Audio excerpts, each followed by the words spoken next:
Abraham, père promesse éternelle, homme prosterné devant statue muette, un homme perçoit un murmure.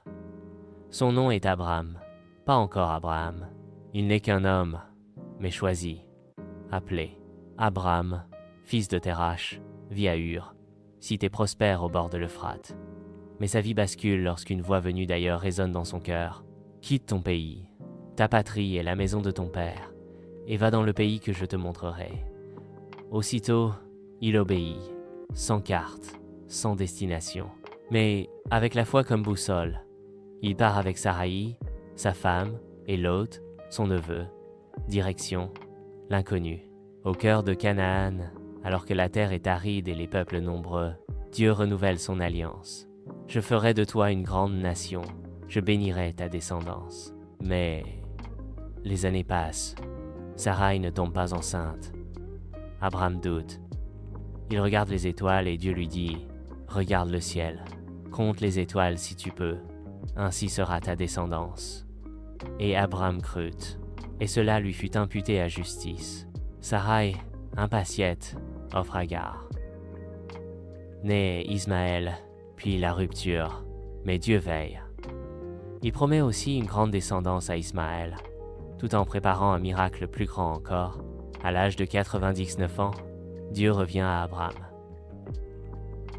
Tu ne t'appelleras plus Abraham, mais Abraham, père d'une multitude. Saraï sera Sarah, et elle portera un fils. Un éclat de rire de Sarah, caché dans la tente, mais Dieu confirme. Y a-t-il quelque chose qui soit trop difficile pour l'Éternel? 3 hommes visitent Abraham. Il les accueille avec honneur. Parmi eux, un est porteur d'une terrible nouvelle. Sodome sera détruite. Abraham intercède. Sodome perdu. Lot sauvé. Le rire devient réalité. Isaac naît. L'enfant de la promesse. La joie emplit le campement. Mais vient l'épreuve, la plus redoutable. Prends ton fils, ton unique, celui que tu aimes, Isaac, et offre-le en sacrifice. Le lendemain, Abraham part, silencieux. 3 jours de marche, une montagne, du bois, un couteau, du feu. Où est l'agneau, père? Demande Isaac. Dieu se pourvoira de l'agneau. Et au moment où la lame se lève, une voix.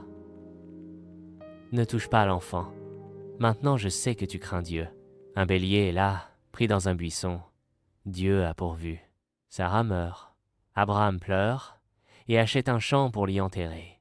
La caverne de Macpéla, puis vient la fin de sa vie. Abraham meurt à 175 ans. Rassasié de jour, entouré de ses enfants. Il repose aux côtés de Sarah, dans la terre promise. Mais son héritage ne meurt pas. Il traverse les générations, les nations, les siècles. Par lui, Dieu bénira toutes les familles de la terre. Voici Abraham, l'homme qui a marché sans savoir où il allait, l'homme qui a cru contre toute espérance, l'homme qui a offert et reçu, le père de la foi, le porteur de la promesse.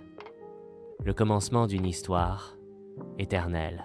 Le vent souffle dans les plaines de Mamré. Abraham est désormais un patriarche respecté. Son regard est tourné vers l'avenir.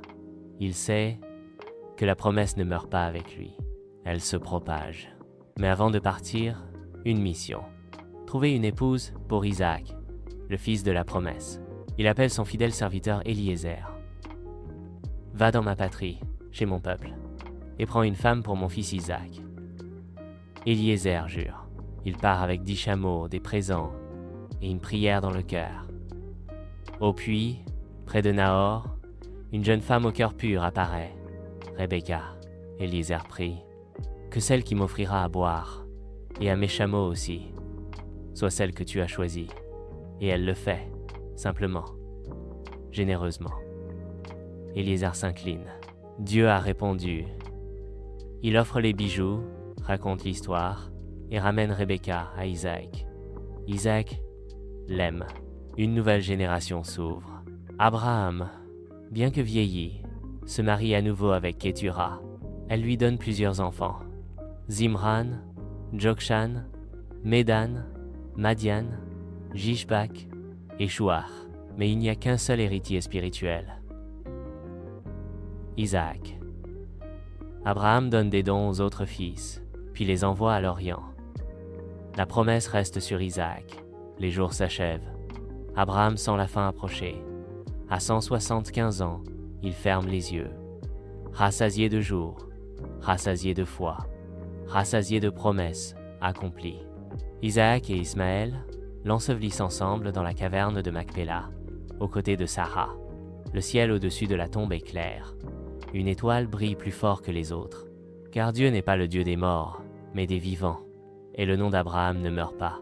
Son nom traverse les siècles. Père des croyants, ami de Dieu, modèle de foi.